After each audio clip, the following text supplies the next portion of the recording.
Correct 1 മണിക്ക് എണീക്കും. 1 മണിക്ക് എണീറ്റിട്ട് ഞാൻ അങ്ങനെ തീ കത്തിക്കും.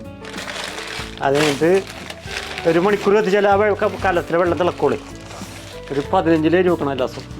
ഞാൻ കറിക്ക് ഇങ്ങനെ അത്യാവശ്യമുള്ള സാധനങ്ങളൊക്കെ ഞാൻ അരിഞ്ഞ് വെക്കും. അല്ലെങ്കിൽ പുള്ളിക്കാരി അരിഞ്ഞ് വെക്കും. മീനാണ് ഞങ്ങൾ അന്ന് തന്നെ റെഡിയാക്കി പിറ്റേന്ന് റെഡിയാക്കി പുള്ളി പിടിക്കുന്ന മീനേ പിറ്റേന്ന് റെഡിയാക്കി വെക്കും.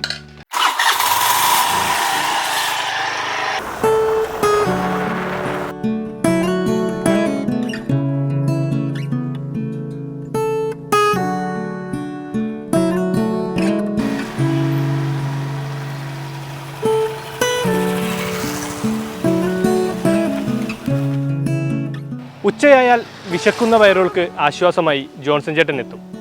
100 പൊതിച്ചോറാണ് ഇത്തരത്തിൽ ദിവസവും നൽകി വരുന്നത്. ഉയർത്തെഴുന്നേൽപ്പിൻ്റെയും വലിയ തിരിച്ചറിവിൻ്റെയും ഒരു കഥയുണ്ട് ജോൺസൺ ചേട്ടൻ്റെ ഈ പ്രവൃത്തിക്ക് പിന്നിൽ.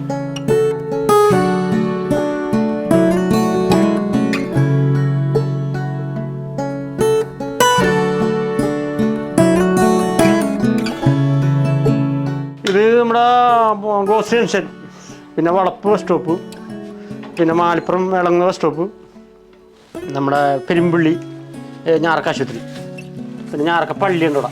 ആ ഞാറക്ക പള്ളിയുടെ ഒരു അപ്പച്ചൻ കിടപ്പുണ്ട് അവിടെ. അതുകൊണ്ട് നമ്മുടെ ഈ പരിപാടി നമ്മൾ കൊടുക്കുന്ന ആ ഫുഡ് 100 തീരും.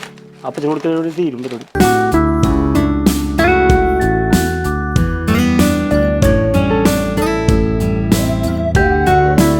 ആ 15 അരി വേണം, 10 കിലോ കോഴി വേണം, മീനാണെങ്കിൽ 10 കിലോ വേണം, പിന്നെ പച്ചക്കറി വേണം, അച്ചാർ വേണം, പിന്നെ പേപ്പർ. ഇതിന് 1 കിലോത്തിന് 130 രൂപ വില ഈ സാധനത്തിന്. അപ്പോൾ എല്ലാത്തിനും കൂടി ചിലവുണ്ട്. എല്ലാ ദിവസവും നല്ല ചിലവാണ്.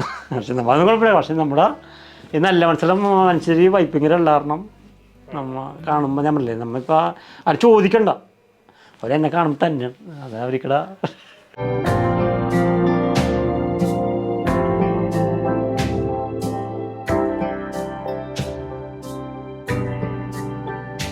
ശരിക്കും ഞാൻ 32 വർഷമായി ഇത് സ്ഥിരമായിട്ട് തുടങ്ങി. പക്ഷേ ഇത് ഞാൻ ഞങ്ങൾക്ക് മദ്യപാനിയായിരുന്നേ. 12ാം ദിവസം മദ്യം തുടങ്ങി.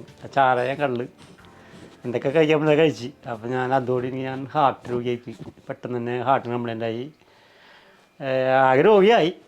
രോഗിയായി കഴിഞ്ഞപ്പോൾ എൻ്റെ ഏറ്റവും മൂത്തയായിട്ട് ചാലക്കുടി ഡിവൈനിൽ കൊണ്ട് ഞാൻ അന്നൊരു 12,000 പേരുണ്ട് എൻ്റെ ഒപ്പം ധ്യാനിക്കണം. ഞാൻ 9 തുണ്ടോടെ ധ്യാനിക്കണേ. ധ്യാനമല്ല, എനിക്ക് എൻ്റെ മദ്യം കാണാൻ വയറ്റ് തുടങ്ങി പുക പോകണമല്ല. അപ്പോൾ ഇതൊക്കെ പറ്റണില്ല. അപ്പോൾ അപ്പനും ചേട്ടൻ വേണിക്കൊണ്ട് ആകെ പറഞ്ഞ് 30 വിളിച്ചിട്ട് അപ്പനോട് ഞാൻ അപ്പം എനിക്കൊരു വേഗം വിളിച്ചും അപ്പനോടെ അത്രയും കുടികളാണ് മനസ്സിലാക്കണം. പിന്നെ ഒരു പൈനും വേണം. അപ്പം പഠിക്കേണ്ട പോകാൻ 30 വിളിച്ചു എവിടെ അപ്പനെ ചേട്ടനെ കാണാനില്ല. ഞങ്ങൾ സെക്യൂരിറ്റി എൻ്റെ അപ്പനും ചേട്ടനും മദ്യം പിടിച്ചിട്ട് കാണാനില്ല എന്ന് പറഞ്ഞു. അവിടെ പോയിടാന്ന് പറഞ്ഞു. അപ്പോൾ അന്നൊരു തീരുമാനം എടുത്തില്ല. ഞാൻ 3 പടം കാണാൻ പറഞ്ഞു എല്ലാ ദിവസവും. പിന്നെ കുടിക്കും അല്ല. അപ്പോൾ 500 രൂപ ഉപയോഗം ഞാനൊരു ദിവസം ഉപയോഗിക്കേണ്ടതെന്ന്. കാരണം കൂലിപ്പണിയാണല്ല, കാശ് കിട്ടുമല്ല.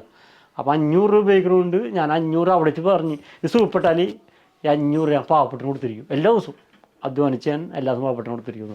ഞാനിപ്പോൾ ഇവിടെ നിന്ന് ഇറങ്ങി നിങ്ങൾ അമ്പലമില്ലേ, അമ്പലം അവിടെ മാത്രം 10 രൂപ എടുപ്പുണ്ടെന്ന് ഞാൻ ഇറങ്ങുമ്പോൾ. അവരൊക്കെ ഒന്നും ഇല്ല, ശ്വാസം മുടക്കം മരിച്ചു പോയേക്കാം. അവിടെ മാത്രം 10 രൂപ എടുപ്പുണ്ട്. അവർ കൊടുത്തപ്പോൾ പിന്നെ ഞാൻ ഹോട്ടലിൽ പോയി മേടിച്ച് കൊടുക്കലായി. കാരണം ഇത് പെട്ടെന്നല്ല. അങ്ങനെയാണ് ആ ഒരു മാസം തന്നെ, ഒറ്റ മാസം കൊണ്ട് തന്നെ 200 പുതിയായിട്ട് മാറി. മക്കളില്ലാതെ 80 നമ്മൾ മെയിനായിട്ട് കൊടുക്കണം.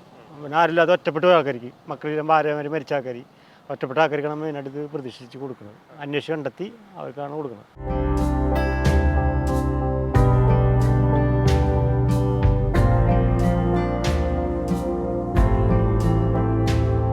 ചില ആൾക്കാർ പ്രതികരിക്കും. കാരണം മക്കളൊക്കെ വലുതായല്ല, അതിൽ ചിന്ത കുറച്ച് 3 മക്കളാണെന്ന് അറിയാം, പെൺകുച്ചുങ്ങളാണെന്നറിയാം. മക്കളൊക്കെ വലുതായ കെട്ടിക്കണം എന്നുള്ള സംസാരം ഒരു സൈഡ് നടക്കുന്നുണ്ട്. അപ്പോൾ 2ാമത്തെ സമയം ഇനി ചെയ്യണം, നിർത്താൻ പാടില്ല എന്നുള്ള സംസാരം വേറെ നടക്കണം. അപ്പോൾ ഞാൻ ഇത് കർത്താവ് എന്നെ ഏൽപ്പിച്ച ഡ്യൂട്ടിയാണ്. അത് എന്നെക്കൊണ്ട് പറ്റിയത് നടത്തോളം ചെയ്യണം എന്നുള്ളത്.